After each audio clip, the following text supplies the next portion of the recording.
नमस्कार. एवढी थोर लोक माझ्या आधी बोलून गेलेली आहेत.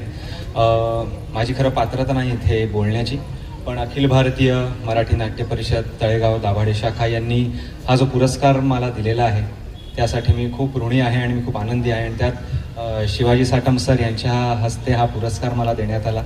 याहून आनंदाची गोष्ट अजून काहीच नाही.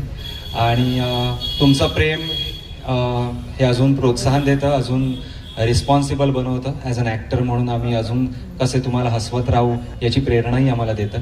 तर असंच प्रेम करत राहा, असंच आम्ही तुम्हाला हसवत राहू, तुम्हाला आनंद देत राहू. जय हिंद, जय महाराष्ट्र. धन्यवाद.